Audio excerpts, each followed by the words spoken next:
Nandalal Bose was an eminent artist of India, and at the end of the career, he was given a prominent status of a national artist. Born in 1882 at Kharagpur, he came to Calcutta by 1900, and in 1905 he joined the Calcutta School of Art, which at that time was under the vice principalship of Abanindranath Tagore.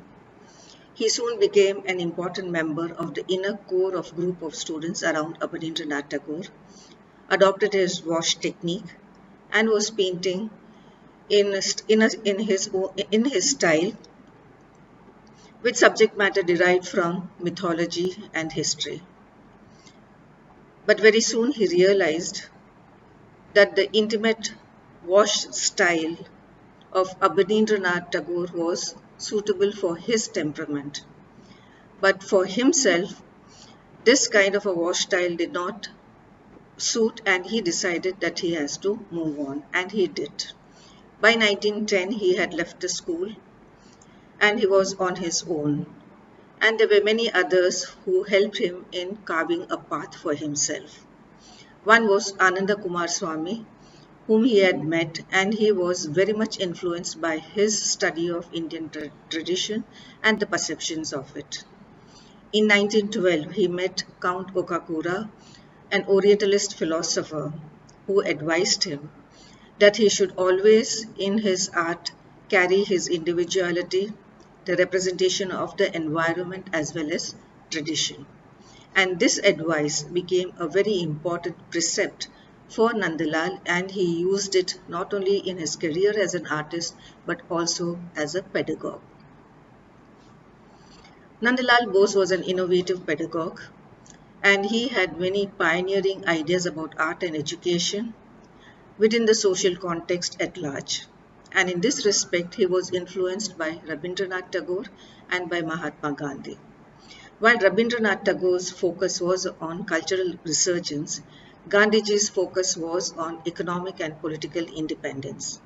And Nandalal Bose himself had done enough field studies to realize that he has to bring about a happy balance of both these aspects.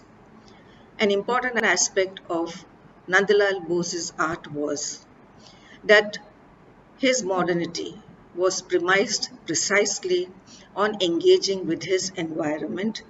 In the sense, he moved away from the literary ideal of natural beauty that Abanindranath Tagore had impressed upon his students, and he began to look around him and create that natural surroundings in his paintings with realistic images, whether they were humans, animals, trees, or landscape.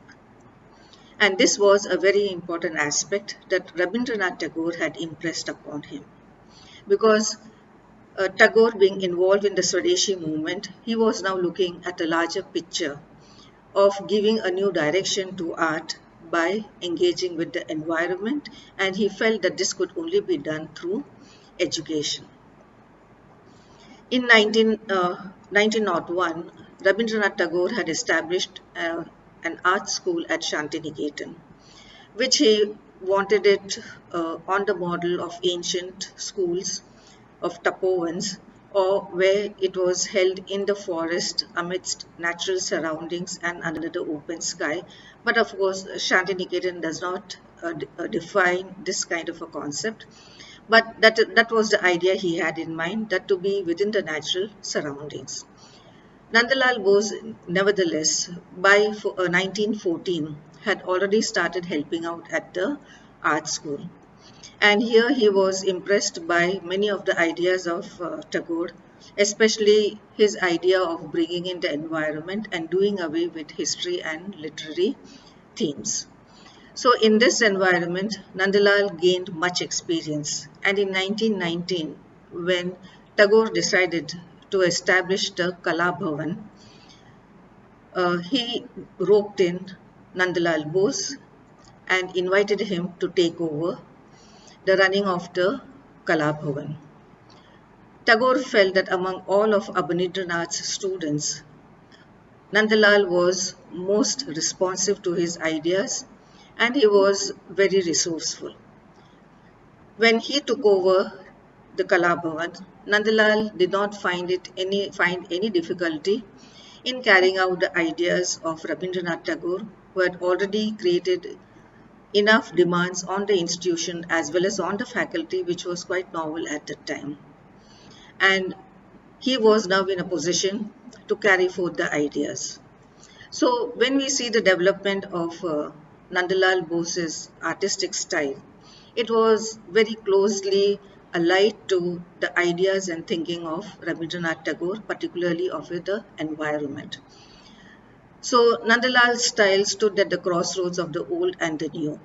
In the sense, he always maintained a link with the Indian art style that was pioneered by Abanindranath Tagore with his wash technique.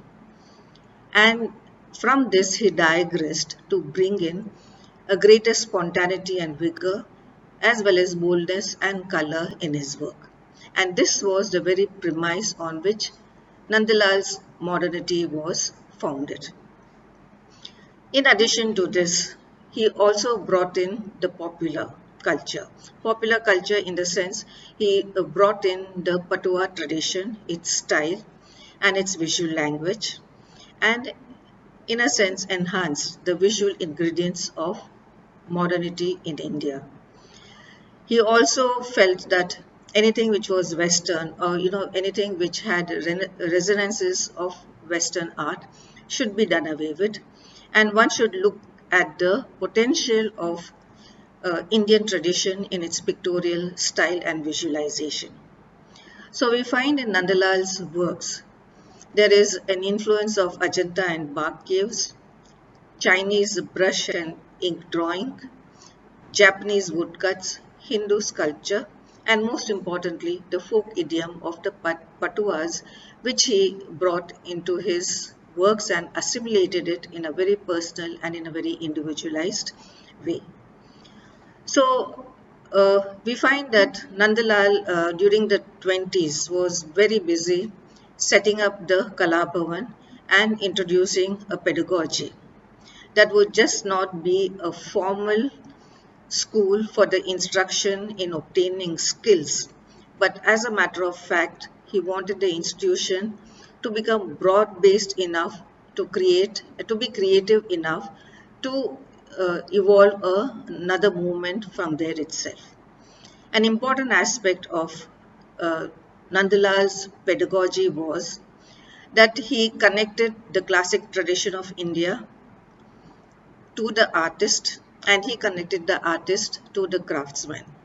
And he felt that local handicrafts, local artisanal crafts should be given attention, should be given significant position, and should be brought into the mainstream.